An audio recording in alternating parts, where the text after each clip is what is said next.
ანგარიშვალდებულება ხალხის წინაშე. ჩვენ გვაქვს კითხვები.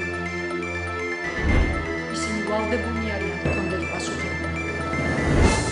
ჩვენი უფლება ვიცოდეთ. ჩვენი უფლება მათ ძალაუფლებაზე მნიშვნელოვანია. ჩვენ გვაინტერესებს სიმართლე. მათ უნდა აინტერესებდეთ ხალხის აზრი.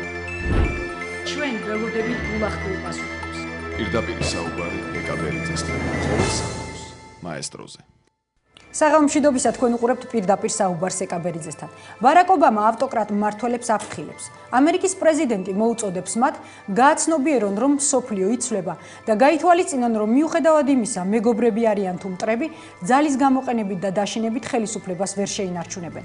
გარდა ამისა, დემოკრატიული პროცესების გასაძლიერებლად ამერიკის ადმინისტრაცია სამოქალაქო სექტორთან აქტიურ ურთიერთობას იწყებს. სწორედ ამ მიზნით ამერიკის სახელმწიფო მდივანმა არასამთავრობო სექტორისთვის საერთაშორისო ვიდეო ხიდი მოაწყო. ამ თემებზე დღეს პირდაპირ საუბარი თინა ხიდაშელთან გვექნება. გადაცემის მეორე ნაწილში კი კიდევ ერთი ამერიკული ინიციატივის შესახებ, რომელიც კონფლიქტების მოგვარების სამპუნქტიან გეგმას შეეხება, თენგიზ ფხალაძესთან ვისაუბრებთ.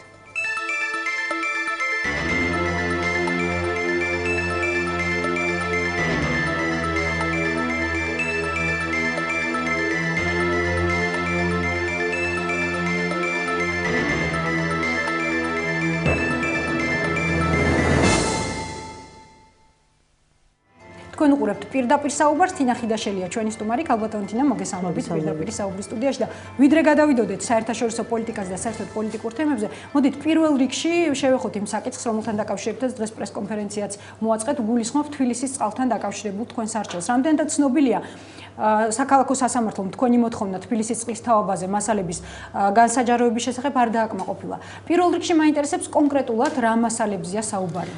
მოგესალმებით, დიდი მადლობა ამ შესაძლებლობისთვის. მართალია, ჩვენ არ დაგვიკმაყოფილა სასამართლომ მოთხოვნა, როგორც მოსალოდნელი იყო, იმიტომ რომ სამწუხაროდ ეს არ არის პირველი სასამართლო განხილვა თბილისის წყლის დოკუმენტაციის და ერთმანეთის მიყოლებით ქართველი მოსამართლეები აბსოლუტურ უკანონობაში საიდუმლოდ ტოვებენ ყველა თბილისელისთვის სასიცოცხლო მნიშვნელობის მქონე დოკუმენტს. ჩვენ ვითხოვთ რას?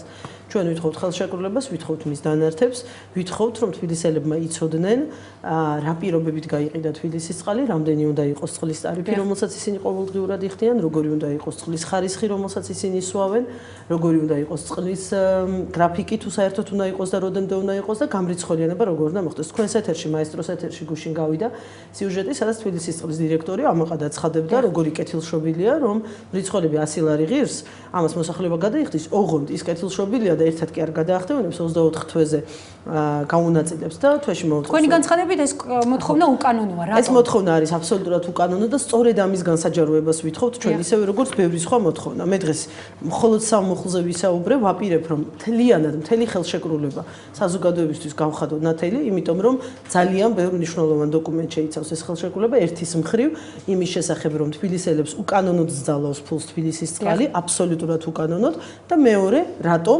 იმიტომ რომ თბილისის მერი, რომელიც წესით უნდა იყოს თბილისელების ადვოკატი და თბილისელების მოსარჩლე, იმის ნაცვლად რომ თბილისის წყალს ხელშეკრულების დარღვევისთვის უჩიოდეს, მის მხარეს არის და არა თბილისელების. რატომ? პირველი, ხელშეკრულებაში წერია, რომ 2011 წელს წყალი თბილისში წყლის ტარიფი უნდა იყოს 2.95 თეთრი, 2012 წელს უნდა შენარჩუნდეს, 2013 წელს უნდა შენარჩუნდეს და მხოლოდ 2014 წელს უნდა ასდეს 3 ლარი არ ნიშნავს. ანუ ჩვენ დღეს გაგვიძვირეს წყალი 2014 წლის ტარიფით, როგორც ეს ხელშეკრულებაში წერია. აქვს ამას რაიმე ახსნა? რატომ არ იცავენ ხელშეკრულების პირობებს? არა, მაგისი ახსნა მე არ მომისმენია, მაგრამ თვითონ ტარიფის ზრდა ხელშეკრულებაში ჩადებულია, რომ შესაძლებელია გადაისინჯოს ერთადერთი პირობით.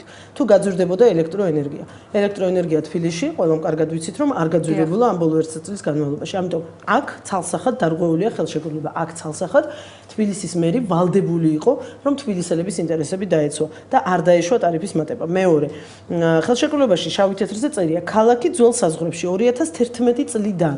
ანუ 2011 წლიდან ნიშნავს 2011 წლის 1 იანვრიდან. უნდა მომარაგდეს 24 საათიანი წყლით, ყოველგვარი გრაფიკის გარეშე. ხელშეკრულების ეს მუხლის დარღვეულია, თბილისის მერი გვეუბნება, რომ 2012 წლიდან მთელ ქალაქში აღარ იქნება გრაფიკი. და ეს არის ძალიან მნიშვნელოვანი, კიდევ ერთხელ ვიმეორებ, იმიტომ რომ ის მუდმივად ცდილობს, რომ იყოს ადვოკატი ამ კომპანიის და არა თბილისის. რატომ რა ინტერესი აქვს თბილისის მერს?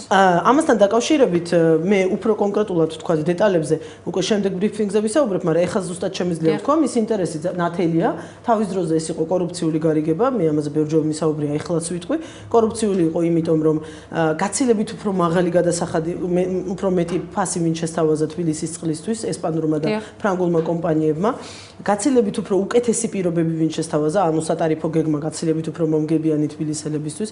კომპანიები, რომლებსაც ჰქონდათ გამოცდილება წყლის მართვაში, რომლებიც მსოფლიოს წყლის 70%-ს აკონტროლებენ დაახლოებით წყლის მენეჯმენტის ნაწილში, აი ამათ ნაცვლად თბილისის მერიამ, თბილისის მერმა გიგი უგულავამ არჩევანი გააკეთა კომპანიაზე, რომელიც იყო სულ 2 თვის დარეგისტრირებული, რომელსაც ნულოვანი გამოცდილება ჰქონდა ამ საქმეში, საერთოდ რაიმე საქმეში, იმიტომ რომ 2 თვის დაფუძნებული იყო. და ვინ დგას ამ კომპანიის უკან? ამ კომპანიის უკან დგას, რა თქმა უნდა, ერთადერთი ადამიანი, ეს არის გიგი უგულავა და დგას იმიტომ, რომ მან საკუთარი პირადი გადაწყვეტილებით გადაწყვიტა, რომ თბილისელების ბედი, წყლით მომარაგების ბედი ანდოს გამოუცდელ არარსებულ კომპანიას, რომელსაც არ აქვს ფინანსური სახსრები, არ აქვს იმის შესაძლებლობა, რომ რეალურად მართვა განახორციელოს.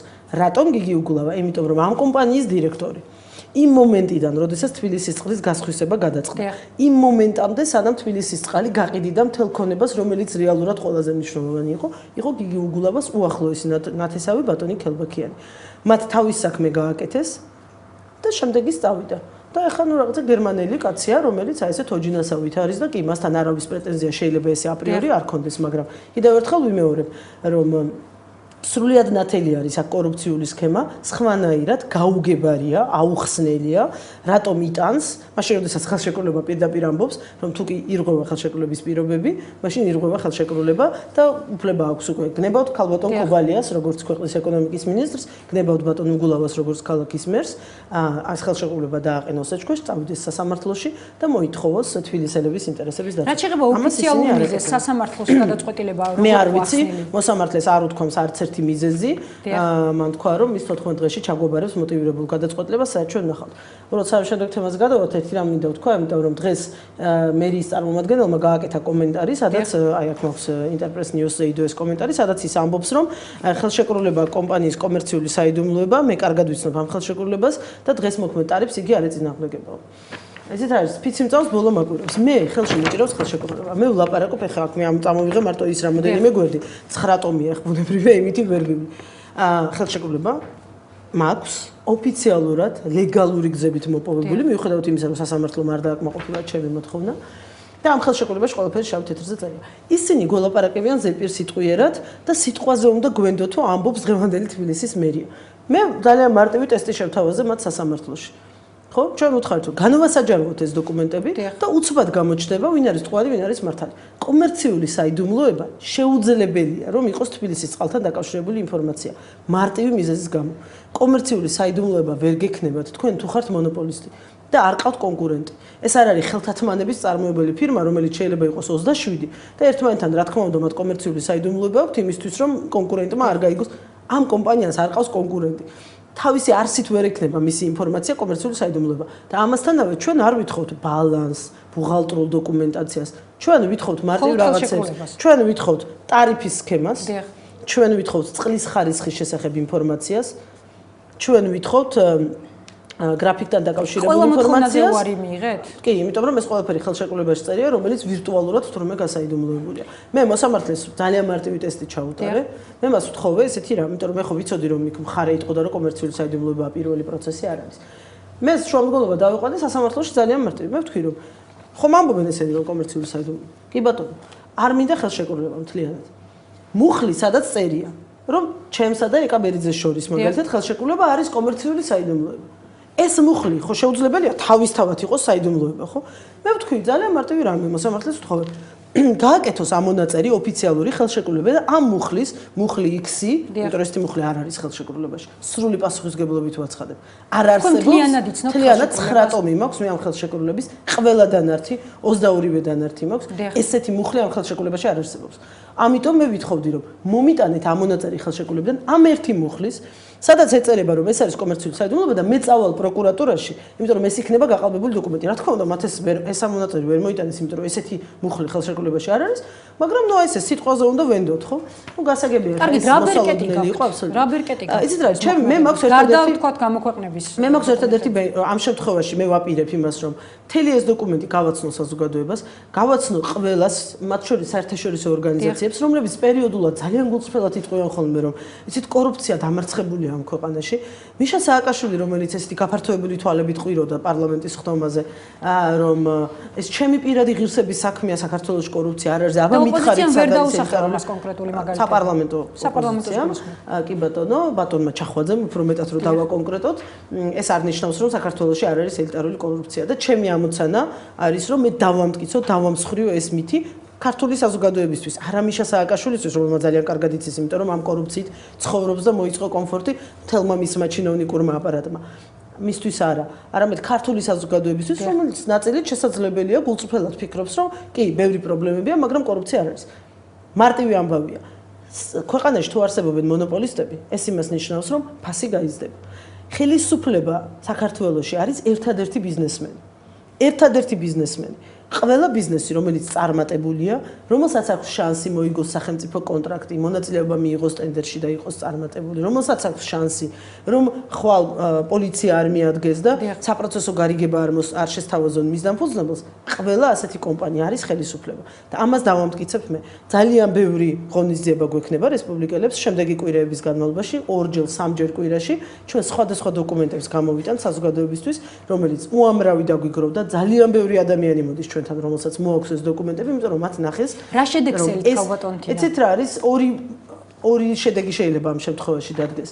მე არ ველოდები იმას, რომ ხვალ უცებ ვიღაცას შერწყობა ჩვენს ხელისუფლებაში გამოვა და იტყვის, რომ ვაიმე არ ვიცოდით ეს თურმე რა ამბავი ყოფილა. არა, ამას არ ველოდები. მაგრამ მე ველოდები იმას, რომ ერთის მხრივ ეს მითი დაიმსხვრება, განსაკუთრებით საერთაშორისო თანამეგობრებისთვის, რომელიც პერიოდულად აპელირებს იმაზე, რომ აი ამ ხრივ ყველაფერი კარგად არის. და მეორე მხრივ ველოდები იმას, რომ საქართველოში ყველაფერი საერთოდ ესე უცბად არაფერი არ ხდება, ისევე როგორც არც ერთ ქვეყანაში. და ძალიან სერიოზული შრომა ჭირდება იმას, რომ მოიპოვო მხარდამჭერები და შეცვალო ხელისუფლება. და რა თქმა უნდა, შეძლებთ დაუმტკიცოთ საერთაშორისო საზოგადოებრიობას ის, რომ საქართველოში დღეს ნამდვილად არის ელიტური კორუფცია. კი, მე დღეს მაქვს ყველა საბუთი, რომ ძალიან ბევრი სხვადასხვა მიმართულებით ხორბალი, შაქარი, რეკლამა, წყალი და კიდევ ძალიან ბევრი სხვა. თუმცა ამბობენ, რომ შაქარზე 30-ზე შაქრის შემომტანი 30-ზე მეტი კომპანია. ბევრი ამას ამბობენ. ჩვენ დავამტკიცებთ ყველა ამ ნაწილში, რაც მე ჩამოგითვალეთ და კიდევ ბევრ სხვა მიმართულებაში, რომ ამ ქვეყანაში, ამ ყველა მიმართულებაში არიან მონოპოლისტები და ეს მონოპოლისტები არიან ხელისუფლებაში. ან საქართველოს პარლამენტის წევრები არიან, ან მაღალი სხვა ტიპის მაღალი თანამდებობის პირები არიან. ეს ადვილად დამტკიცებადია. იცით რატომ? იმიტომ რომ ეს ხელისუფლება იმდენად თავხედია, რომ ყვალს არ შლის. თავარია მოინდომო და არ დაგეზაროს. და ჩვენ ძალიან მოვინდომეთ ამ ერთი წლის განმავლობაში, ძალიან ბევრი დოკუმენტი მოვიძიეთ, გამეებს ვათენებდით და ეხლა უკვე მზად ვართ იმისთვის, რომ კვირაში რამდენჯერმე ამ დოკუმენტების გამომზევრება დავიწყოთ. ისინი ყვალს არ შლიან, ეს უნდა გვახსოვდეს. იმისთვის, რომ საერთაშორისო საზოგადოებრივობამ მართლა რეალური სურათი დაინახოს იმისა, რაც საქართველოში ხდება, ძალიან დიდი მნიშვნელობა ენიჭება დღეს უკვე სამოქალაქო სექტორს. სწორედ სამოქალაქო სექტორთან ურთიერთობის გაღრმავების და დაახლოების მიზნით გუშინ ამერიკის სახელმწიფო მდივანმა გამართა ვიდეო პრესკონფერენცია სახელწოდების სტრატეგიული დიალოგი სამოქალაქო საზოგადოებასთან, რომელშიც მონაწილეობდა 20 ქვეყანა, მათ შორის საქართველოს არასამთავრობო ორგანიზაციები. პირველ რიგში მაინტერესებს ამ ინიციატივას როგორ შეაფასებ და რა ტენდენციის მაჩვენებელია ეს ამერიკის შეერთებული შტატების საგარეო პოლიტიკაში, თუმცა ამ შეკითხვაზე თქვენს პასუხს მივიღებ სარეკლამო ბლოკის შემდეგ გადაცემაში რეკლამის დროს.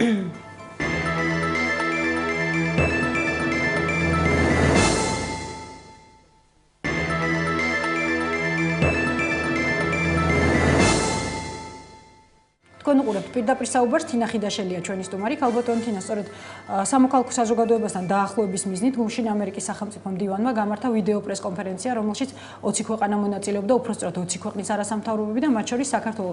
მე მაინტერესებს, რა ტენდენციის მაჩვენებელია ეს ამერიკის შეერთებული შტატების საგარეო პოლიტიკაში, რა იცვლება? ну საერთოდ დემოკრატების ხელისუფლებაში მოსვლის შემდეგ ბუნებრივია, რომ პოლიტიკურმა სიმძიმემ გადაინაცვლა სამოქალაქო საზოგადოების მხარეს ეს სტანდარტული სხვაობა არის ამ პოლიტიკურ ძალას შორის. ამასთანავე, თუმცა გარკვეული პერიოდი დაჭირდა ობამას ადმინისტრაციას იმისთვის, რომ მკვეთრად ფორმულირებული პოლიტიკა ყოფილიყო, თქვათ ამ მიმართებით. ალბათ იმიტომ რომ საკმაოდ დიდი და წინააღმდეგობები აქვს დემოკრატებს. კი, თუმცა ეს მე ვფიქრობ არ იყო იმდენად გადამწყვეტი, რამდენადაც ის რომ ზოგადად პირველ ვადაში პრეზიდენტებს ყოველთვის პირველი პერიოდი, პირველი წელი რთული აქვთ ხოლმე, ბევრი მიზეზის გამო. ობამას გამოსვლა აი ახლა სააკაშვილმა რომ დაამთხვია იმ დღეს ამერიკის კონგრესში იყო სწორედ მკვეთრი, ძალიან მკვეთრი ტესტი, ძალიან უпростоრად არათუ ტესტი არამედ ძალიან მკვეთრად დასვამან წერტილები ყველა მიმართულებით და მათ შორის სამოქალაქო საზოგადოებასთან დაკავშირებით განსაკუთრებული აქცენტები შეცვლაზე დიახ და პრიორიტეტიზაციაზე სწორედ ამ გამოსვლაში ისაუბრა. იქ იყო წინადადებები, რომელიც პირდაპირ ამბობდა, რომ ის არის ჩვენი მთავარი პარტნიორი. ანუ სამოქალაქო საზოგადოება არის ჩვენი მთავარი პარტნიორი. სამოქალაქო საზოგადოება ეს არ არის მხოლოდ არასამთავრობო სექტორი, ბუნებრივია. ეს ხარ თქვენც. და ალბათ თუ არა უფრო მეტად არანაკლებად ვიდრე არასამთავრობო ჰილარი კლინტონმა სხვა შორის გუშინ აღნიშნა რომ ამ დიალოგის აუცილებლობაში ისინი დაარწმუნა ტუნისში და ეგვიპტეში განვითარებულმა მოვლენებმა. თავისთავად ცხადია ეს ასეთი იყო მკვეთრი ცვლილება მოხდა პოლიტიკის მაგალითად სლოვაკეთში ჯერ შემდეგ სერბეთში განვითარებულმა მოვლენებმა თავის დროზე და ანალოგიური ხდება დღესაც, როდესაც სამოქალაქო საზოგადოებას თუ ვეღარ ხედავენ ის თვითონ ანახობს ხოლმე საკუთარ თავს. ბუშის ადმინისტრაციის მთელი 8 წელი იყო იმის დასტური, ისინი უბრალოდ ვერ ხედავდნენ სამოქალაქო საზოგადოებას.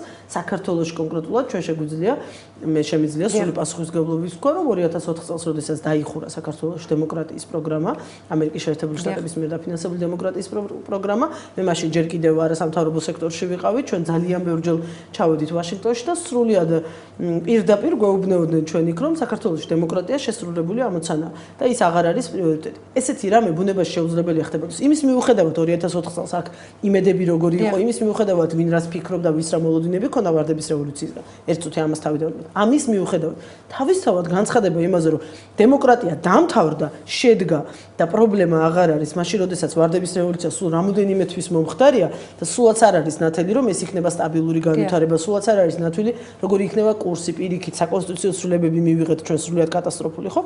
ბუნებრივია ყველასთვის გასაგები გახდა. რაც აუცილებლობით იხსნება იმ პერიოდში. მაგრამ სრულიად ნათელი გახდა ყველასთვის, რომ აქ ბუშს ყავდა მეგობარი, რომელიც იყო მისთვის პრიორიტეტი და არა სამოქალაქო საზოგადოება, არა დემოკრატიული ინსტიტუტები და ასე შემდეგ. დღეს რა თქმა უნდა ბუნებრივია და ეს მოსალოდნელიც იყო, რომ დემოკრატების მოსვლის შემდეგ ეს შეიცვალა.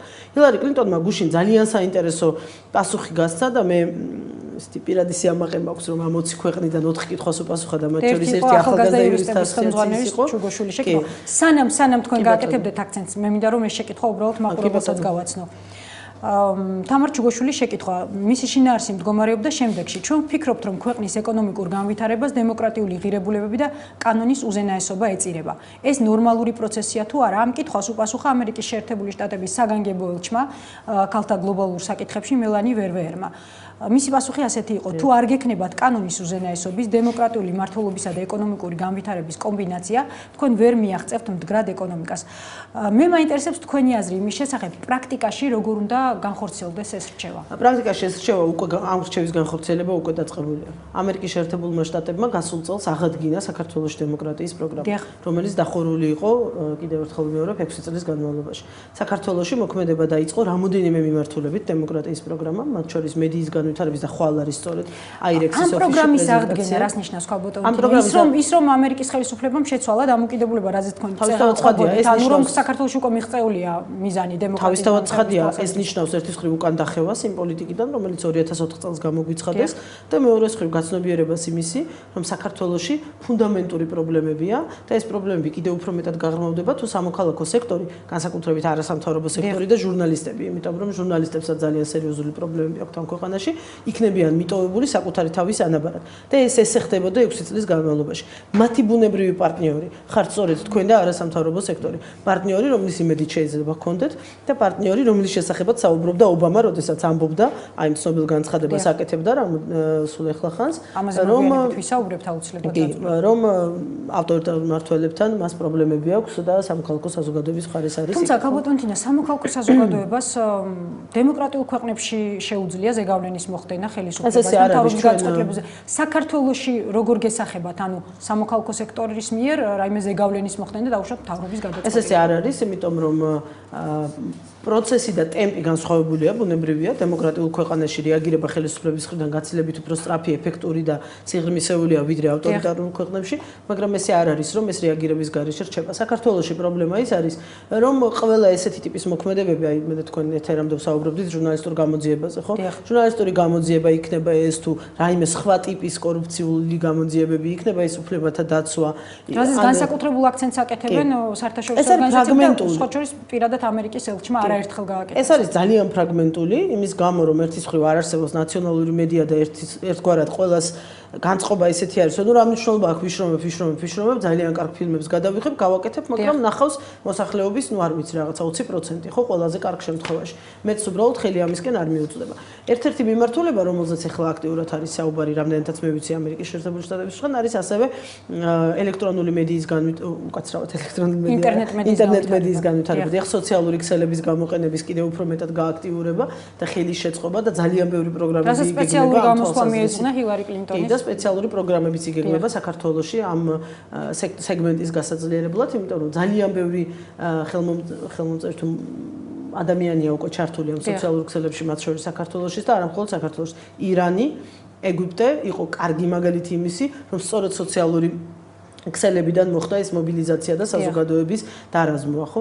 ამიტომ ძალიან ბევრი მიმართულებით არის საქმე გასაკეთებელი, უბრალოდ კიდევ ერთხელ ვიმეორებ, იყო სერიოზული კრიზისი, ყველა თვალსაზრისით, ადამიანური რესურსის თვალსაზრისით, ფინანსური რესურსის თვალსაზრისით სამოქალაქო სექტორში, ორგანიზაციები, რომლებიც მიჩვეული იყვნენ, რომ წლების განმავლობაში ძალიან აქტიურად მუშაობდნენ, აზანზარებდნენ პრინციპში ხელისუფლებას, თუ ეხლა მაინც და მაინც შევარდნაძე ძალიან არეშინოდა მათი, ყოველ მუდმივად იგრძნობოდა, ის რადიო ინტერვიუებში იგრძნობოდა, მუდმივად იგრძნობოდა, რომ მას ეს აწუხებდა, იმიტომ რომ ეს ხალხი დადიოდა უცხოეთში, ეს ყველაფერი გაქონდა გარეთ, მე ძალიან კარგად მახსოვს გაეროს კომიტეტებიდან ჩვენ როდესაც დასკვნები ჩამოგქონდა, როგორც ზეიმობდით, იმიტომ რომ ჩვენ მარტო არ ვიყავით და გაცილებით უფრო ძლიერად გრძნობდით თავს და აქ ხელისუფლებაზე გავლენაც მეტი ქონა. დღეს არასამთავრობო სექტორს ეს პრობლემა აქვს. ის მარტოა. ახალგაზრდა იურისტთა ასოციაცია მარტოა, იმიტომ რომ ისინი მარტო იბრძვიან ადამიანის უფლებებისთვის, მარტო იბრძვიან პატიმრების უფლებებისთვის, მარტო იბრძვიან სიტყვის თავისუფლებისთვის და ისეთ ეფექტურ მხარდაჭერას, როგორც მე როცა ვიყავი მაგალითად. ამ სექტორში ისინი ვერ გრძნობენ, მათ არ ხვდებათ წინ ან თანმდებად სახელმწიფო დეპარტამენტის განცხადებები და ხომ არ აქვს დღეს საქართველოში არასამთავრობო სექტორს გულისხმობ არ ვთქვათ მთელ სამოქალაქო საზოგადოებას კიდევ ერთი კონკრეტული პრობლემა კერძოდ გულისხმობ პოლარიზაციას ხომ არ არის გარკვეული გაყოფა ანუ სახელისუფლებო და არასახელისუფლებო ეს არ არის პრობლემა ყველას თავისი არჩევანი აქვს ეს მაშინაც ესე იყო ჩვენ ყავდა 101 ორგანიზაციანი ალიანსი ეგრეთ წოდებული შევარდნაძის არასამთავრობო ორგანიზაციების ამაში ლევან მამალაძის ორგანიზაციები იყო ამაში არაფერი პრობლემა არ არის ეს ძალიან ბუნებრივი ამბავია საქართველოს დღეს რა თქმა უნდა ძალიან გააქტიურებული არიან ეგრეთ წოდებული გონგოები სხვათა შორის მათმა გააქტიურება მათ შეუწყო ხელი იმას რომ სახელმწიფო დეპარტამენტი ესე გააქტიურდა საქართველოს დემოკრატიის დაფინანსებისთვის რატომ იმიტომ რომ იმ სექტორში იმ სეგმენტში ფული გაჩნდა ფული რომელსაც მათ ხელისუფლება აძლევს რომელსაც მათ სახელისუფლებო ბიზნესი ანუ არათანაბარ ამ შემთხვევაში მონოპოლიზაციას ბატონი კეზერაშვილი ბატონი ბენდუქიძე რომელიც აღმოჩნდა რომ არიან ყველაზე დიდი ლიბერალი დემოკრატები და არასამთავრობო სექტორის მხარდამჭერები ხო საქართველოში აფინანსებენ იმ ადამიანებს ვინც არიან სახელისუფლებო ორგანიზაციები შესაბამისად მათი ხმა უფრო ხმამაღლად ისმის იმიტომაც რომ ამას ხედავს კარგად დასავლეთი მე სხვას ვერაფერს ვერ ვიტყვი დღეს იმ ვითარებაში რომელიც შეიქმნა იმიტომ რომ კიდევ ერთხელ ვიმეორებ აღდგა ყველა პროგრამა რომელიც დახურული იყო მედიის პროგრამა კანონის უზენაესობის პროგრამა სასამართლოს დამოუკიდებლობისთვის მუშაობის და ბრძოლის პროგრამა აღდგა კარგი მთავრობის good governance ეგრეთ წოდებული პროგრამა ყველა აღდგა ყველამ დაიწყო უკვე მუშაობა სულ რამოდენიმე თვეში ისინი უკვე აქტიურ ფაზაში გადავლენ იმედი მაქვს იმიტომ რომ სულ ეხლა წლის დასაწყისში დაიწყო ეს პროგრამები ერთის მხრივ და მეორეს მხრივ პრაქტიკულად ყველა ამ პროგრამაში მთავარი პარტნიორები არიან ის ჯგუფები რომლებსაც საზოგადოების მნიშვნელოვანი ნაწილი მიიჩნევს მიუკერძოება გარდა სამოქალაქო სექტორთან ურთიერთობის გაძლიერებისა კიდევ ძალიან საინტერესო განცხადებები გააკეთა პრეზიდენტმა ობამამ მაგალითად მან ავტოკრატი მმართველები გააფრთხილა და განაცხადა, რომ მეგობრები არიან თუ მტრები, ისინი ძალის გამოყენებით და დაშინებით ძალაუფლებას ვერ შეინარჩუნებენ. მაინტერესებს თქვენი აზრით, შეიცვალა ამერიკის პოლიტიკა, რომელიც ძალიან ცალსახად ჩანს იმ გამონათქვამში, რომელიც პრეზიდენტმა რუზველტმა თქვა სამოსას მისამართით. ანუ სამოსა მართალია ძაღლიშვილია, მაგრამ ის ჩვენი ძაღლიშვილია. ეს პოლიტიკა იცვლება? ეს პოლიტიკა ყოველთვის განსხვავებულია დემოკრატებთან. ასე იყო კლინტონის დროს და ასე არის დღესაც ობამას დროს და ეს მოსალოდნელი იყო. მე ეს არ გამკვირვებია, მე უბრალოდ გამიკვირდა ცოტა დაგვიანება ამ პოლიტიკის აქტიურ ფაზაში გადაყვანის, თორემ ეს რა თქმა უნდა მოსალოდნელი იყო, რომ ასე იქნებოდა. და თქვენი აზრით, რომელ ქვეყნებს, რომელ ლიდერებს გულისხმობდა ობამა? ყველას, იმიტომ რომ მან თქვა, რომ მეგობრები ხართ თუ მტრები. რაც იმას ნიშნავს, რომ გულისხმობდა ყველას, სადაც ხელისუფლება დაუპირისპირდება სამოქალაქო საზოგადოებას. მან თქვა, რომ ადმინისტრაცია ყოველთვის პროდემოკრატიული დემონსტრაციების მხარეზეა. ამას ამერიკის პრეზიდენტები ეს საპროტესტო გამოსვლების სახალისებაა? არა, ეს არ არის საპროტესტო დემონსტრაციის სახალისება, მაგრამ ეს არის გაფრთხილება საკუთარი ხალხის წინააღმდეგ ხელის არაღმართვის შესახებ. მე უფრო ესე გავიგებდი ამას, ვიდრე ვთქვათ პროვოცირებად ან ახალისებად ამ თუ იმ მოქმედების. მან თქვა, რომ ის ხალხის გვერდში იდგება. დემოკრატიულად განწყობილი და რა თქმა უნდა მან ხაზი გაუსვა რომ დემოკრატიულად განწყობილი ხალხის გვერდით იქნება. ჰაზბულა თუ მოაწყობს სადღაცას გამოსვლებს ან თალიბანები. რა თქმა უნდა ეს აქ არის გულისხმობა. აქ იგულისხმება დემოკრატიული მოძრაობები, რომელმაც შესაძლოა და ეს პრინციპში ყოველთვის ესე ხდებოდა ბოლო წლების განმავლობაში, ბოლო ათწლეულების განმავლობაში, რომ რაღაც ტალღისებური ეფექტი აქვს ხოლმე და ეს რაღაც იზოლირებულად არ არჩება ეს ამბები. ერთი ქვეყნის 2 და 3 ქვეყანა თუ მიყვება, ეს გადამდები ხდება, შემდეგ უკვე ყველა იმ კეთილინების ადამიანისთვის, რომელიც დემოკრატიისთვის და თავისუფლებისთვის იბრძვის, მას იმედი უჩნდება და თუ ამ იმედს გარდა წარმატებისა სხვა ქვეყანაში ემატება კიდევ ამერიკის შეერთებული შტატების პრეზიდენტის ღიად გამოხატული მხარდაჭერა, რა თქმა უნდა ეს კიდევ უფრო მეტად გაძლიერებს ღიად უჭერდა მხარს პრეზიდენტი ბუშიც. რა განსხვავებაა მის პოლიტიკასა და ობამას პოლიტიკაში? პრეზიდენტი ბუშის მიერ დემოკრატიის მხარდაჭერა ნიშნავდა გამოივლინდა იმაში, რომ მან სააკაშვილი დემოკრატიის შუქურად გამოაცხადა. ეს ჩვენ მაგალითზე რომ ვთქვათ, თორე უამრავი სხვა მაგალითი შეგვიძლია ვთქვათ, რის გამოც რა თქმა უნდა ეს ძალიან ცინიკური იყო, რომ ის მე ჩემ თავზე შემიძლია გითხრათ. მე 2005 წელს ბუშმა მომანიჭა დემოკრატიისთვის მებრძოლის ჯილდო. და კი ბატონო, მაგრამ ეს სულაც არ ნიშნავდა, რომ ჩვენ ერთნაირად გვესმოდა დემოკრატია და ერთნაირად წარმოგვიდგინა ბრძოლა დემოკრატიისთვის. ამიტომ მე ვფიქრობ, რომ პრინციპული განსხვავებაა მიდგომებში და პრინციპული განსხვავებაა ხედვებში. ბუშის პოლიტიკა სწორედ ეს იყო. დემოკრატია არ იყო. ეს იყო სტაბილურობა ჩვენი მეგობრების ხელით. და სანამ ჩვენი მეგობრები იყვნენ, მანამდე პრობლემა აღარ იყო. ობამა და დემოკრატების ადმინისტრაცია ყოველთვის რეალური დემოკრატიული მოძრაობების მხარდამჭერია და სარისკო ნაბიჯებსაც გამენ ხოლმე დემოკრატები ასეთი დემოკრატიული მოძრაობების მხარდასაჭერად იუგოსლავია ამისი კარგი. კარგი და რა შედეგს მოიტანს ეს პოლიტიკა? განახლებული პოლიტიკა ეს უკვე ჩვენზეა დამოკიდებული. მე როგორც გითხარით, ყველა ინსტრუმენტი ჩნდება დღეს საქართველოში სამოქალაქო საზოგადოებისთვის, მედიისთვის, რომ ის იყოს გაცილებით უფრო აქტიური და პროაქტიული, ვიდრე აქამდე იყო ამ წლების განმავლობაში, იყოს უფრო ბევრი, ვიდრე იყო ამ წლების განმავლობაში, იყოს უფრო შემტევი და იყოს უფრო პრინციპული. ყველა ინსტრუმენტი და შესაძლებლობა დაბრუნდა და ყველაფერი ეს უკვე შესაძლებელია, რომ რეალობად იქცეს. რაც ვთქვათ, ობიექტური მიზეზებიც არსებობდა, გარდა ობიექტური მიზეზებისა, ამ წლების განმავლობაში რატოც ვერ ხდებოდა. ხო, მაგალითად, არ არსებობდა ფინანსური რესურსი არასამთავრობო სექტორში იმისთვის, რომ გადაეძალათ ვაშინგტონში ის მრავალმილიონი ლობისტური ორგანიზაციების საქმიანობა, რომლებიც, თქვათ, სააკაშვილის პროპაგანდით იყვნენ დაკავებული. დღეს ამის შესაძლებლობა არის და ამას აქეთ მხარეს მილიონები არ ჭირდება. ამას აქეთ მხარეს უბრალოდ ბილეთის ფული ჭირდება და სასტუმროს ფული, რომ ჩახვიდე, სწორ ადამიანებს დაელაპარაკო და მართალი ინფორმაცია ჩაიტანო. აქედან დაწყებული, იმიტომ რომ ჩვენ ძალიან ბევრ რამეში სწორედ ამან დაგვაზარალა.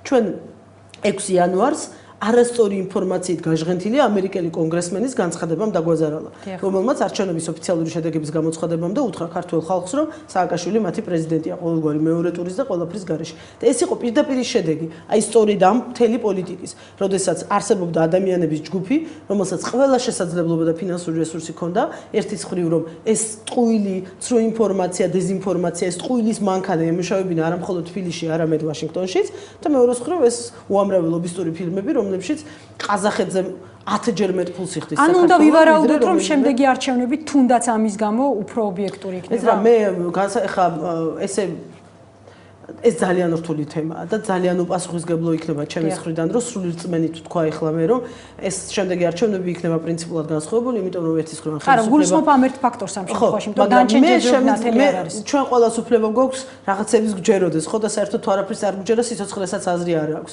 და მე ბუნებრივია აი ეს განცხადებები, ის პოზიცია, რომელიც ობამამ ეგვიპტესთან დაკავშირებით დაიკავა, მიუხედავად იმისა, რომ ერთ-ერთი ყველაზე საქართველოს ვინ არის იმასთან შედარებით, რაც ეგვიპტე იყო პარტნიორი არის, რა თქმა უნდა იყო არა, ამერიკის შეერთებული შტატებისთვის. მაგრამ ის პრინციპული პოზიცია, რომელიც მას ბოლო წუთამდე ეკავა, მიუხედავად იმისა, რომ თითქოს იყო ისეთი განცდა, რომ უკვე აღარ აპირებდა ის კაცი გადადგომას, მაგრამ არც ერთი წუთით უკან არ დაუხევია ამერიკის შეერთებული შტატების პრეზიდენტს.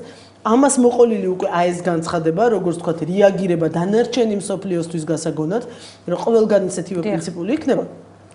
და ამასთანავე უკვე საქართველოში, ისევე როგორც სხვა ქვეყნებში, საქართველოს არ არის გამონაკლისი, აღდგენილი დემოკრატიის პროგრამები მე მაძლევს შესაძლებლობას, უფლებას, იმედს და იმის უფლებას, რომ ასევე თქვენს მსმენელსაც მოვუწოდო, რომ ეს იმედი მათაც ჰქონდეთ, რომ პოლიტიკა იქნება განსხვავებული.